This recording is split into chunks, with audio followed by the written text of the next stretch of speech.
मैंने NIT से BTech किया, हम लोग जब तब तैयारी कर रहे थे, हम उस टाइम पे 21 से 30,000 रुपीज पे करते थे अपनी कोचिंग के लिए। कम पैसे में जाना इज अ गुड थिंग, लेकिन आपका डाउट भी तो क्लियर होना चाहिए कि मैं बिजनेसमैन हूं, मैं पैसे कमाना। यस, मैं पैसे कमाना चाहता हूं यार, क्यों नहीं कमाऊंगा मैं।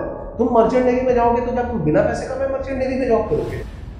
बट जिनके पास पैसे है वो ऐसा क्यों? अब उसका कॉन्सिक्वेंसेस क्या है? देखो, Hey guys, this is शोभित और वीडियो शुरू करने से पहले मैं आपको एक इन्फॉर्मेशन देना चाहता हूं कि हमारा नया बैच स्टार्ट हो चुका है IMUCT और स्पॉन्सरशिप के लिए, जो कि अगस्त 2024 के लिए है। अगर आप इस बैच को ज्वाइन करना चाहते हो तो फटाफट हमारे नंबर पे कॉल करो, दैट इज 9140191138। इसके अलावा काफी सारे मास्टर क्लासेस भी हो रहे हैं, आप उनको भी ज्वाइन कर सकते हो जो कि कंप्लीटली फ्री है। Okay, now let's start. नमस्कार दोस्तों, मैं हूं शोभित और जैसा मैंने आप लोगों को पहले भी बताया था कि हम केस स्टडीज पे काम कर रहे हैं। काफी सारे बच्चों को कॉल करते हैं, कॉल करने के बाद उनका पूरा डेटा कलेक्ट करते हैं, उनसे पूछते हैं कि आपकी प्रिपरेशन कैसी चल रही है, कैसी नहीं चल रही है। तो उसके बेसिस में मैंने आपको बताया था कि इंटरव्यू प्रिपरेशन के बारे में मैंने आपको बताया था, IMUCT की प्रिपरेशन के बारे में भी मैंने आपको बताया था। आज जो मैं पॉइंट आपको रेज करने वाला हूं ना, ये मतलब बेसिकली ये माइंडसेट पे बहुत ज्यादा है। आप देखना, मैं आपको एक अवतार क्रिएट करके बताऊंगा। हालांकि ये एक रियलिटी में ये एक बच्चा है, और ऐसा एक बच्चा नहीं है। जो हमने 150 से 200 कॉल किए थे, उसमें करीब 25 बच्चे इस तरीके के, कम से कम 25 से 30 बच्चे ऐसे ही हैं, इसी सिचुएशन पे, एग्जैक्ट इसी सिचुएशन पे है। ठीक है, तो मैं आपको एक अवतार क्रिएट करके बताऊंगा, आप आराम से देखना उसमें क्या हो रहा है, कैसे हो रहा है। जैसा कि मैंने पहले ही आपको बोला था कि जब भी हम लोग केस स्टडी करते हैं तो हम 3 चीजों पे बात करते हैं कि उनकी करंट रियलिटी क्या है, उनका माइंडसेट क्या है, और उसकी वजह से जो कॉन्सिक्वेंसेज है, जो बुरे प्रभाव है, दुष्प्रभाव है, वो सब क्या हो सकते हैं। तो आज जो है ना, मैं एक चीज क्रिएट करके बताऊंगा आपको, यहाँ पे पहले बताऊंगा कि क्या हो रहा है। बट माइंडसेट में एक दो चीजें आपने पुराने वाले वीडियोस देखे होंगे, वहां से भी आपको कुछ आइडिया मिला होगा माइंडसेट क्या हो रहा है। क्योंकि मैं भी कुछ चीजें मैं नहीं समझ पा रहा हूँ कि इसके पीछे का माइंडसेट एक्चुअल में क्या। थोड़ा बहुत मुझे पता है, लेकिन बाकी सारा क्या है ये आपको कमेंट सेक्शन में बताना है। और तीसरी चीज जो आपको कमेंट सेक्शन में बतानी है कि कॉन्सिक्वेंसेस, कुछ कॉन्सिक्वेंसेस जो मुझे दिखाई पड़ रहे हैं वो मैं बता सकता हूँ, लेकिन बाकी के कॉन्सिक्वेंसेस आप लोगों को कमेंट सेक्शन में डालने पड़ेंगे। ठीक है, ये 2 काम आपको जरूर करने हैं, जरूर से जरूर। ठीक है, अवतार समझो क्या है। एक बच्चा है जिसने 12th कंप्लीट कर लिया है, PCM से अराउंड 70 से 75% के बीच में उसके मार्क्स हैं PCM में। इंग्लिश भी ठीक है, 50 के ऊपर ही है। 12th जब इसने कंप्लीट किया था तब इसने मर्चेंट नेवी के बारे में नहीं सोचा था, बहुत ज्यादा इंफॉर्मेशन भी नहीं थी और बहुत ज्यादा इंटरेस्ट भी नहीं था। ये NDA के लिए इंटरेस्टेड था, NDA या एयरफोर्स के लिए इंटरेस्टेड था। उसके एग्जाम्स दिए और इसका कुछ नहीं हो पाया, NDA नहीं क्लियर हो पाया, रिटन क्लियर नहीं हो पाया। आपको पता होगा कि NDA का रिटन क्लियर करना आसान बात नहीं होती है, काफी डिफिकल्ट होता है, लेकिन इसका बेचारे का NDA का रिटन क्लियर नहीं हो पाया है। ठीक है, अब इसने क्या किया कि अब ये 20 साल का है राइट नाउ, अभी इसकी उम्र है 20 साल। ये ऐसे में बोलो 25 से 30 बच्चे, अभी इसकी उम्र 20 साल है। जब ये 12th कंप्लीट कर चुका था, NDA किया, NDA की तैयारी की, कुछ नहीं हो पाया। फिर इसने क्या किया, इसने सोचा कि चलो अब हम लोग मर्चेंट नेवी की तैयारी करेंगे। हाँ, फाइनेंशियली ठीक है, पापा के पास पैसे हैं, मतलब ऐसा नहीं कि पापा के पास बहुत पैसे हैं, बहुत बड़े बिजनेसमैन है, ऐसा भी नहीं है। लेकिन ऐसा भी नहीं कि पापा महीने का 10,000 रुपए कमाते हैं, ये भी नहीं है। 50 से 60,000 रुपए इनके पापा आराम से कमाते हैं, घर आराम से चल रहा है, फीस देने के पैसे हैं। पहले NDA में लेकिन पैसे बर्बाद किए जा चुके हैं। जहां NDA के इंस्टीट्यूट में इनको कराया गया था, तो जनरली लोग क्या करते हैं, गूगल पे जाकर के रिसर्च करते हैं कि गूगल पे देखें कौन सा, ऊपर आ जाते हैं एड्स। तो ये नहीं देखते कि ये जो हमने सर्च किया है ये एड है या क्या है, ये हर चीज पे घुस जाते हैं। तो जो ऐड कराता है सबसे पहले उसके पास घुसते हैं। तो ये सबसे पहले घुस गए थे उसके पास। एक्सपीरियंस इनका खराब है। एक्सपीरियंस इनका ये कि सर मैंने वो कोचिंग ज्वाइन कर ली थी, उन्होंने बाद में ढंग से पढ़ाया नहीं। पहले हमें अच्छे क्लासरूम में रखा, बाद में हमें गवर्नमेंट स्कूल में धकेल दिया, बाद में हमें ये कर दिया, वो कर दिया, ऐसे करके कुल मिला के प्रिपरेशन बर्बाद है। इनको तैयारी का इनका अच्छा एक्सपीरियंस नहीं है। ठीक है, अब इन्होंने जब 1 साल खराब कर लिया तो तब दूसरे साल इन्होंने देखा कि यार अगर नहीं कर सकते तो क्या करें। तो इन्होंने सोचा कि हम मर्चेंट नेवी करेंगे। तो मर्चेंट नेवी करने के लिए इन्होंने सोचा कि अब भाई ऐसा है कि अपने को ज्यादा पैसे खर्चा नहीं करने हैं, और कोई ऐसा ही एक छोटा मोटा कोर्स इन्होंने उठा लिया। अब चूंकि NDA की तैयारी करी थी तो थोड़ा बहुत तो आइडिया था ही कि कैसा क्या होता है। तो एक छोटा मोटा कोई कोर्स पकड़ लिया, 4-5 हजार के जैसे रहते हैं ना, 2-2 घंटे की क्लासेस, इंपॉर्टेंट क्वेश्चन, फलाना ठिकाना, ये सब मिल जाता है, वो ले लिया इन्होंने। वो लेने के बाद इनकी जो रैंक आई है वो आई है 10,000, बेसिकली 8 से 10,000 या 8 से 12,000 के बीच में रैंक आई है, या फिर रैंक नहीं भी आई है। कई लोगों की रैंक नहीं आई है, या फिर 8 से 12,000 के बीच में आई है। और ये बहुत बहुत ज्यादा मतलब ऑप्टिमिस्टिक है कि इस रैंक पे भी इनको एंग्लो में सिलेक्शन मिल जाएगा। तो दे आर लाइक कि सर मेरा बस इस वजह से नहीं हो पाया क्योंकि मेरा इंटरव्यू अच्छा नहीं था, बाकी रैंक तो मेरे पास है। जबकि इनको ये नहीं समझ में आ रहा है, जो रियलिटी है वो, अब इनको पता नहीं कौन क्या समझाता है मुझे नहीं मालूम है, लेकिन रियलिटी ये है कि 8 से 10,000 या 11-12 हजार वालों को एंग्लो ईस्टर्न, मतलब मैंने अभी तो नहीं देखा, पिछले बैच में भी नहीं देखा, जनरली वो लोग टॉप 4,000 वालों को ही लेते हैं जिनकी रैंक ऐसी होती है। 8 से, इनको कौन ये ज्ञान दे रहा है कि 8 से 10,000 12,000 के बीच में हो जाएगा और तुम्हारा ऐसा हो जाएगा, पता नहीं, समझ नहीं आ रहा। अब जब हम इनको कॉल करते हैं तो हमने इनसे पूछा कि भाई तुम्हारी तैयारी चल रही है, ये कह रहे हैं हाँ हमारी तैयारी चल रही है। तो ठीक है, पहले जब हम कॉल करते हैं हम सारी इन्फॉर्मेशन ले लेते हैं कि ये बच्चा कैसा है, क्या है, फादर क्या करते हैं, फैमिली बैकग्राउंड क्या है, कहाँ पे रहते हो, घर में पढ़ने में प्रॉब्लम हो रही है कि नहीं हो रही है, सारी चीजें, कोई क्लासेस ज्वाइन करी कि नहीं करी, सब कुछ। ठीक है, फिर हम इनसे पूछते हैं कि अच्छा अब ये बताओ कि क्या टाइम मैनेजमेंट कर लेते हो कि दिन में कब कौन सी चीज पढ़नी है, कौन सी नहीं पढ़नी, कोई प्लान बनाया हुआ है 3-4 महीने का कि आगे 3-4 महीने में तुम कैसे करोगे कैसे नहीं करोगे? नहीं। टाइम मैनेजमेंट कर लेते हो? नहीं। अच्छा ठीक है, कोई बात नहीं। टेस्ट पेपर लिखते हो? हाँ, एक बार लिखा था। कितने नंबर आए थे? 200 में से 120 आए थे। अच्छा, 200 में से 120 आए थे, ठीक है, ये तो अच्छे नंबर है।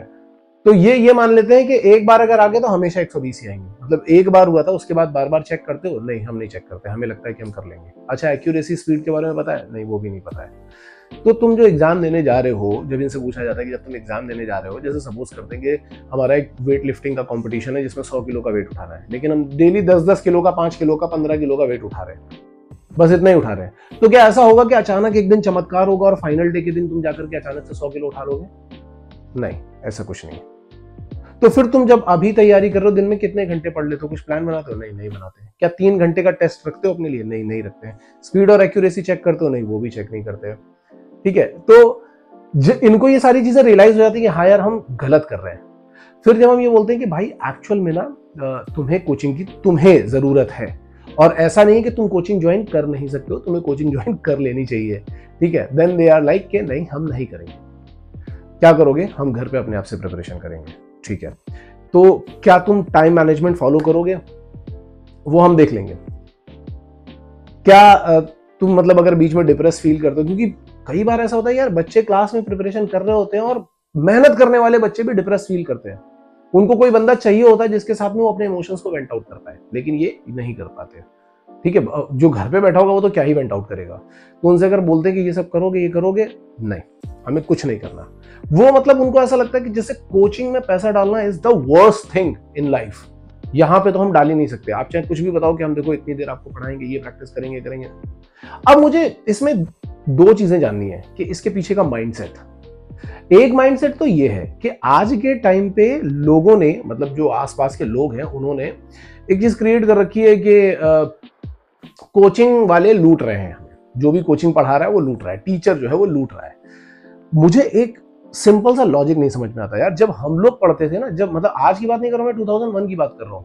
मेरा दोस्त जो मर्चेंट नेवी में है, मैंने NIT से बीटेक किया, हम लोग जब तब तैयारी कर रहे थे, हम उस टाइम पे 21 से 30,000 रुपीज पे करते थे अपनी कोचिंग के लिए। आज उसके 20 साल बाद वही बच्चा अपना करियर बनाने के लिए पैसे क्यों नहीं पे करना चाह रहा है?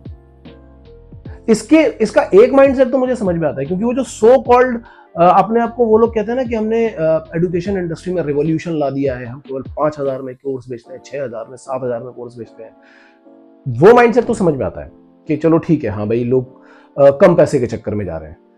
लेकिन अगर आपके पास पैसा है, जो गरीब बच्चा है वो उसके लिए जा रहा है तो समझ में आता है, लेकिन अगर आपके पास पैसा है फिर भी आप क्यों जा रहे हो उस चीज के लिए, वो नहीं समझ में आता मुझे वो वाला माइंडसेट, मतलब मुझे कमेंट सेक्शन में चाहिए कि आप वो मुझे क्लियर करके बताओ कि ये माइंडसेट क्या है। क्योंकि ये बिल्कुल क्लियर सी बात है कि हर एक बच्चा सोच रहा है कि हाँ हम कम पैसे में जाएंगे, हम कम पैसे में जाएंगे। कम पैसे में मैं एक सेपरेट वीडियो बना दूंगा, कम पैसे में जाना इज अ गुड थिंग, लेकिन आपका डाउट भी तो क्लियर होना चाहिए भाई। कम पैसे के चक्कर में हम एक ऐसी जिम ज्वाइन कर लें जहां पे एक एक मशीन पे 15-15 लड़के खड़े हो, तो क्या तुम जिम कर पाओगे? नहीं कर पाओगे ना। इन द सेम वे अगर एक एक क्लास में 200-200 लड़के भरे हैं, या जेई के लिए देखते हैं तो एक एक क्लास में ऑनलाइन वाले में 1000-1000 बच्चे होते हैं, तुम्हारा तो डाउट भी नहीं क्लियर हो पाएगा, तो तुम करोगे क्या? जस्ट कि मुझे 5,000 में एक कोर्स मिल गया and I am very happy, ये करके तुम करोगे क्या? मतलब सोच के देखो, जब तुम इमोशनली वीक होगे तब क्या होगा, जब जब तुम्हें स्ट्रेस आ रहा होगा तब क्या होगा, जब ये सारी प्रॉब्लम्स होंगी तुम किसी के साथ बता नहीं पाओगे, तब तुम ढूंढोगे एक कंफर्ट जोन अपने एक दोस्त को कि भाई मेरी तो तैयारी नहीं हो रही, तेरा नहीं यार मेरी भी नहीं हो रही, हाँ ठीक है यार इसका मतलब सब वेस्ट ही है, चलो छोड़ देते हैं। यही माइंडसेट लेकर के चल रहे हैं ना, या इसके अलावा कोई और माइंडसेट यार तो मुझे कमेंट सेक्शन में चाहिए।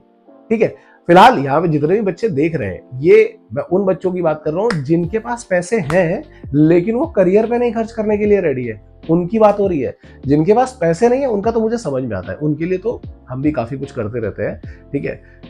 बट जिनके पास पैसे हैं वो ऐसा क्यों? अब उसका कॉन्सिक्वेंसेस क्या है? देखो दुष्प्रभाव क्या है। आप 20 साल के ऑलरेडी हो चुके हो, 1 साल आप और तैयारी करोगे, आपके घर वाले ये थोड़ी ना बोलेंगे कि बेटा जिंदगी भर तैयारी करते रहे।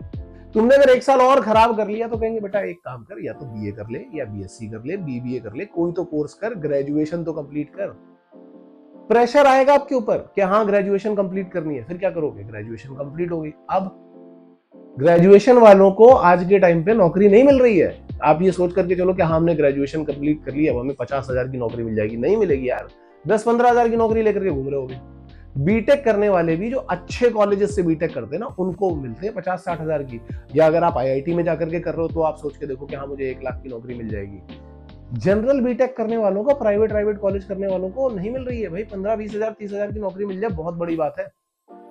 15 से 30,000 की नौकरी मिल जाएगी बहुत बड़ी बात है। तो कॉन्सिक्वेंसेस क्या आ रहे हैं? आप क्या करोगे आगे जाकर के? एलआईसी की पॉलिसी बेच रहे होगे, या फिर 2-4 दोस्तों के साथ मिलकर के चल भाई आज स्टार्टअप स्टार्ट करते हैं, उसमें भी बहुत मेहनत लगती है। फिर क्या करोगे? और घर वालों के पैसे बर्बाद कराओगे, बोलोगे चलो पापा एमबीए करवा दो, एक काम करो बीबीए हो गया एमबीए भी करवा दो, या बीएससी होगी एमबीए कर, उसमें और पैसे बर्बाद करोगे 8-10 लाख। फिर तब भी तो नौकरी वैसे ही मिल रही है 30-40 हजार की, तब क्या करोगे? या कई लोग क्या करते हैं, ये सब मतलब मैं ये बता रहा हूँ, इसको तुम बुरा मानना चाहो तो बुरा भी मान सकते हो। मैंने कई लोगों को देखा है बीटेक कंप्लीट कर लिया है अच्छे कॉलेज से, पुणे से, एनआईटी से, ऐसे कॉलेज से, उसके बावजूद भी डिप्रेशन की वजह से नशे में पड़ के जिंदगी बर्बाद कर रहे हैं। ये कॉन्सिक्वेंसेस है। तुम लोग अपने घर के आसपास देखोगे ऐसे लोग तुम्हें मिल जाएंगे, कोई ना कोई भैया कोई अंकल ऐसे तुम्हें दिखाई पड़ेंगे जिन्होंने बीटेक किया होगा या जिन्होंने ग्रेजुएशन की होगी। क्या कर रहे हो आज के टाइम में? कुछ नहीं कर रहे और नशे में पड़े होंगे बहुत बुरी तरीके से। निकलने का रास्ता नहीं मिलता है, कंफर्ट जोन में घुसे रह जाते हैं लोग। तो कॉन्सिक्वेंसेस तो मुझे पता है, लेकिन मैं कंफ्यूज हूं कि माइंडसेट क्यों है हमारे यूथ का, ये माइंडसेट क्यों है? ठीक है, ये हमें कमेंट सेक्शन में चाहिए। मुझे मालूम है कमेंट सेक्शन में बहुत लोग आकर के बोलेंगे अरे तुम बिजनेसमैन हो, तुम तो पढ़ाना, तुम तो कोचिंग चलाते हो। तो भाई देखो ऐसा है, ये तो बिल्कुल ही फालतू की बकवास है कि मैं बिजनेसमैन हूं, मैं पैसे कमाना। यस, मैं पैसे कमाना चाहता हूं यार, क्यों नहीं कमाऊंगा मैं? तुम मर्चेंट नेवी में जाओगे तो क्या तुम बिना पैसे कमाए मर्चेंट नेवी में जॉब करोगे? मुझे एक बात बताओ, अगर तुम मर्चेंट नेवी में जाओगे तो तुम सैलरी के लिए तो जा रहे हो कि हाँ 3 लाख रुपए मिलेंगे, वहां पे तुम ऐसा कर लो कि क्या मुझे 30,000 में नौकरी दे दो? नहीं करोगे ना, लोगे ना 3 लाख रुपए काम करने के। तो वही सेम चीज है यार, हम टीचर है तो हमें, किसान को लोग कह रहे हैं अन्नदाता है। अरे भैया अन्नदाता होगा, वो अन्नदाता नहीं है, मतलब मेरे हिसाब से तो नहीं है। काहे का अन्नदाता? पैसे नहीं ले रहा क्या तुमसे? तुम्हें अन्न दे रहा है, पैसे ले रहा है। और वो जो अन्न दे रहा है उनमें से कई किसान तो ऐसे होते हैं जो उसमें पेस्टिसाइड भी मिला देते हैं मतलब अन्न उगाने के चक्कर में बहुत सारा केमिकल यूज करते हैं। जो खाना आपके पास आता है वो प्योर नहीं होता है, कई सारे किसान ये भी करते हैं। ठीक है, तो आप मतलब ये जो माइंडसेट है ना, इसको बदलो यार। मुझे ऐसा लगता है कि हर एक चीज में ये कर देना कि हाँ ये आदमी चोर है, वो आदमी चोर है। भाई हर आदमी कमा रहा है और कमाने के लिए ही काम कर रहा है। ठीक है, बहुत लोग ऐसे आते हैं कि भैया हम तो नहीं कमाना चाहते, वो कहीं और से कमा रहे हैं और तुम्हें बेवकूफ बना रहे हैं, यहाँ से भी कमाएंगे। उसकी रियलिटी मैं एक बार अलग बता दूंगा किसी वीडियो में, बट फिलहाल मुझे इसका माइंडसेट चाहिए कि इसके पीछे का माइंडसेट क्या है। Okay, so with this information, Shobhit signing off, all the best guys.